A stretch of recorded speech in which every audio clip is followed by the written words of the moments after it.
Hi there, serial trader checking in, and we're having a look at Bitcoin, just to follow up to our previous video there, where I was proposing the potential for a tradable bottom at 8,400, and that was certainly tested, went as low as 84.34.1 on Kraken, but it did hold, which is nice to see. And this is the daily chart, so we're still below the 8-period EMA, also known as the T line or trigger line. So certainly on the daily, a good sign would be to start closing above that T line. We're not quite there yet, but obviously we just put in a reversal, so one step at a time here. And you can see RSI on the daily, quite responsive. So you had an RSI downtrend, and now that is reversing. And again, just to highlight from last time, we did hold right around that 40 level. And you know, if it goes to 39 or 37, that doesn't mean, oh, we broke RSI bull market support. It's not that stringent of a criteria. I mean, if we go to 32, certainly 30 or less, obviously the bull market support defined by those range rules is not valid. But we roughly held the area of daily RSI at 40. So that's nice to see, as just a complementary indicator to what we're already looking at. MACD, again, not much going on here. On the daily, it just takes quite a while to respond. It's really not that useful other than just confirming a trend that you already see in progress, usually well in progress. I mean, by the time you get a nice bullish MACD cross, I mean, we could be up another $1,500 easily on this. So not super useful as far as trading, more so just from confirming your analysis point of view. Let's go down to 4 hour. And as you can see, this oversold 4 hour RSI, that certainly was still a nice buy signal. Even if you didn't have a great entry, you probably could have made several $100s per BTC without too many issues. And the 4 hour MACD did cross above, came down, stayed above, right? So on MACD you have the 12 period and the 26 period moving averages. And obviously when the 12 is above and stays above the 26, that's a good sign. And then from a larger trend analysis point of view, when both of those moving averages are above this zero line, that indicates that the trend is up. So still a little ways to go for that on this 4 hour MACD indicator. And okay, 4 hour RSI, we're up around that 50 point. So that could still be in that range of 50 to 60, which is RSI bear market resistance. Remember, we had that on the daily. I was explaining that RSI bull market support, that range between 40 and 50. So it'd be nice to see 4 hour RSI get well above 60.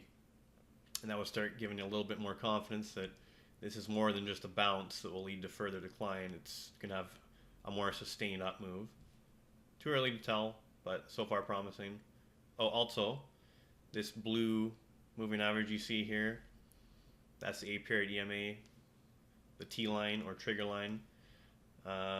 As you can see, it kind of acts as a natural support or resistance level depending whether you're going down or up.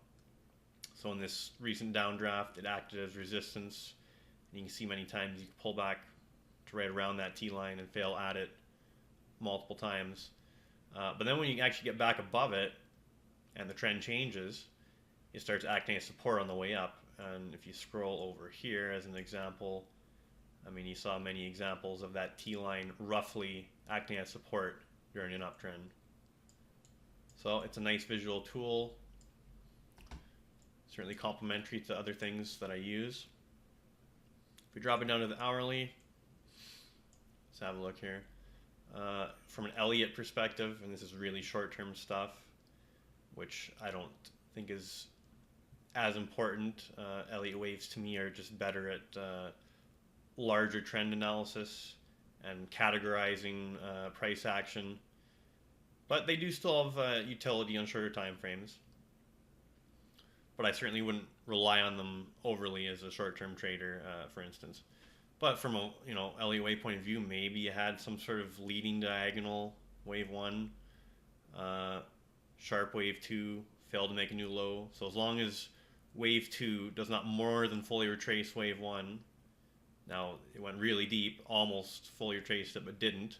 Technically, by the rules of the wave principle, that is a potential wave 2.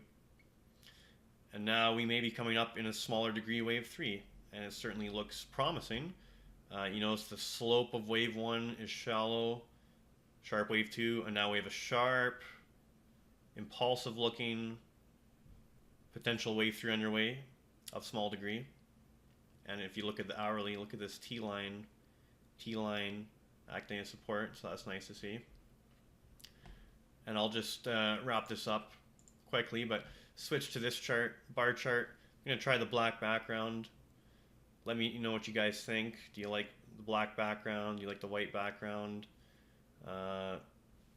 This channel's brand new, so just looking for suggestions, for feedback. What do you guys want me to analyze? What do you guys want to see? Do you want, particular lessons on anything that I've discussed or something else I haven't talked about? Really just help me build this channel and this community, and who knows where this might go eventually. I love to teach. It makes me better at what I do, just going over my own knowledge, and it's good for everyone really. But just to quickly wrap here, so we had this this upper trend line. That's the upper line of the channel that contained the entire correction from 19,000-20,000 down to our 6,000-ish on this case. Kraken's 58.50 low. Okay. Now what we did is started coming out of the trend line, came down, kind of tested. Now we're starting to peak back above that trend line, so it'd be nice to see a sustained breakout above it. That'd be really good. Certainly add confidence to this overall bullish picture. I guess I'll wrap it there for now, guys. Serial Trader signing off.